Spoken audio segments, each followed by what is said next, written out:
Hi everyone, my name is Lina Marcela Carvajal Claro. Well, this is my fairytale, Susan and the Two Friendly Rabbits.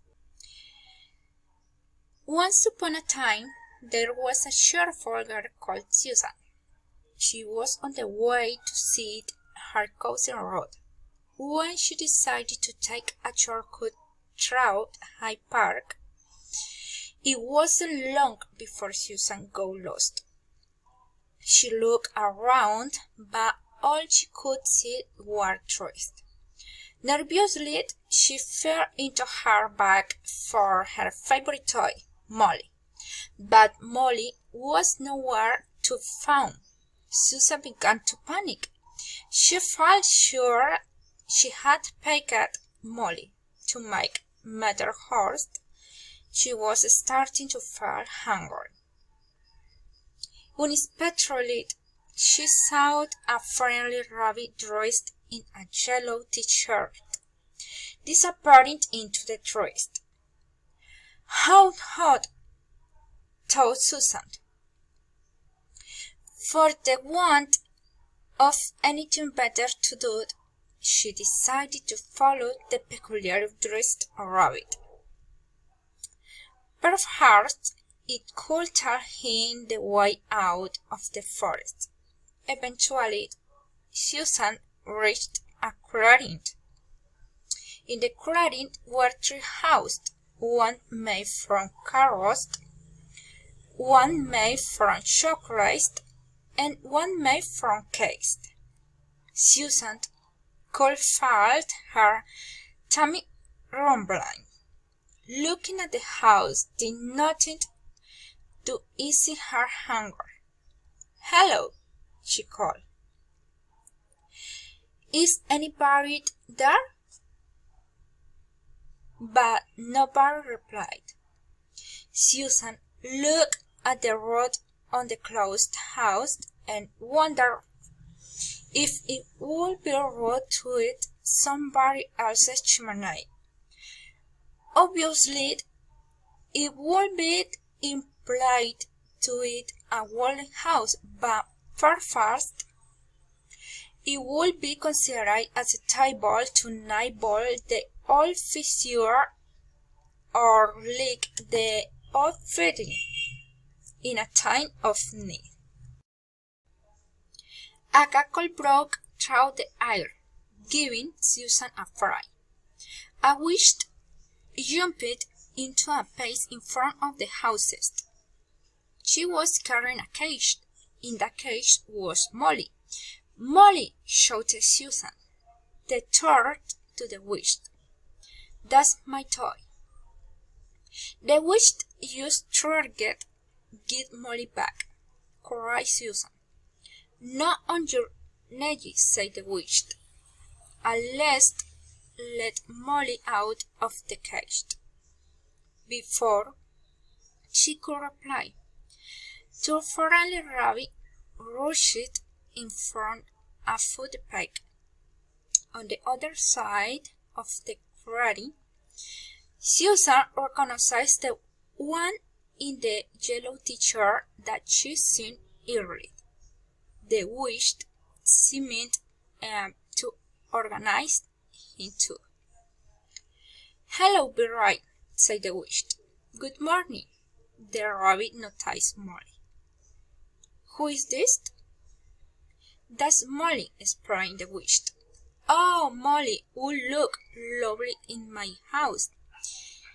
"Give it to me," demanded the rabbit. The witch shook her head. "Molly is staying with me."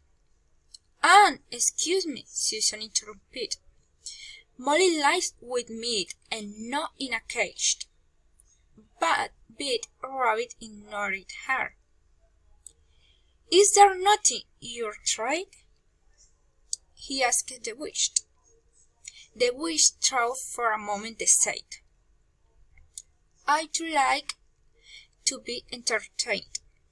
I'll release him to anybody who can eat a whole front door." Big Rabbit looked at the house made from case and said, "No problem. I could eat an entire house made from case if I wanted to." "That's nothing," said the next rabbit. "I could eat 2 houses. There's no need to shove out," said the witch. "You eat 1 front door and I'll let you have Molly." Susan was very worried. She didn't want the witch to give Molly to the rabbit. She didn't think Molly would live living with a friendly rabbit away from her house and all her other toys. The others, one rabbit watched while the rabbit put on his beak and withdrew a knife and fork from his pocket. "I'll eat this whole house," said the rabbit, as you watched. The rabbit pulled at the corner of the front door of the house made from chocolate. He gulped it down, smelled, and went back for more and more and more. Eventually, the rabbit started to get bigger, just a little bit bigger at first. But after a few more falls of chocolate, he got out to the size of the large snowball, and he was ever pleased as a ram. I don't feel too good," said the rabbit. Suddenly, he started to roll. He groaned so round that he could no longer balance. "Help!" he cried, as he rolled down a slope into the forest.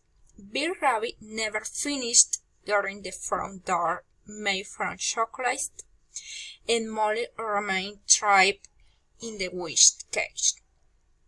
A birched rabbit stepped up and approached the house made from case. "I'll eat this whole house," said a birched rabbit. You watched. A birched rabbit pulled off a corner of the front door of the house made from case. She gulped it down, smelled, and went back for more and more and more. After a while, a birched rabbit started to look a little queasy. The got greener and greener. A woodcutter walked into the clearing. "What this birch doing here?" he asked. "I'm not birched. I'm a rabbit," said a birched rabbit. "It talks," exclaimed the woodcutter. "Those talking birds are the worst kind. I better take it away before some married gets hurt." "No, wait!" cried a birched rabbit, as the woodcutter picked her up. But the woodcutter ignored her cries and carried the rabbit away under his arm. A birched rabbit never finished eating the front door made from case, and Molly remained entrapped in the witch cage. "That is it," said the witch. "I win. I get a kid, Molly." "No, so fast," said Susan. "There is still a front door to go. The front door of the house made from carrots, and I haven't had a tour yet." "I don't have to give you a tour," laughed the witch, "making my rules." The woodcutter voice carried through the forest. "I think you should give her a chance. It's only fair." "Fine," said the witch. "But you saw what happened to the rabbit. she won't last long." "I'll be right back," said Susan. "What?" said the witch. "Where your sense of impatience? I thought you wanted Molly back." Susan ignored the witch and gathered a healthy pile of sticks. She came back to the clearing and started a small campfire. Carefully she broke out a piece of the door of the house made from carrots and toasted it over the fire. Once it had cooked and cold just a little, she took a bite. She quickly devoured the whole piece. Susan sat down on a nearby log. "You failed," cackled the witch. "You were supposed to eat the water." "I haven't finished," explained Susan. "I am just waiting for my food to go down." When Susan's food had digested, she broke off another piece of the door made from carrots. Once more she toasted her food over the fire and waited for it to cool just a little. She ate it loosened paste, then waited for it to digest. Eventually, after several sittings, Susan was down to the final piece of the door made from carrots. Carefully she toasted it and allowed it to cool just a little. She finished her final course. Susan had eaten the entire front door of the house made from carrots. The witch stamped her foot and growled. "You must have thick meat," she said. "I don't reward sharing." "I don't think so," said a voice. It was the woodcutter. He walked back into the clearing carrying his axe. "This little girl won't fair and square. Now hand over, Molly, or I will shove your broomstick hard." The witch looked horrified. She grabbed her broomstick and placed it behind her. Then, horrified, she opened the door of the cage. Now Susan hurried over and grabbed Molly, shaking that her fairytale was alright. Fortunately, Molly was unharmed. Susan thanked the woodcutter, grabbed a quiet souvenir, and hurried on the mill road. It was starting to get dark when Susan got to the roadhouse. Her cousin threw his arms around her. "I was so worried," cried Ruth. "You are very late." As Susan described her day, she could tell that Ruth didn't believe her, so she grabbed a napkin from the pocket. "What's that?" asked Ruth.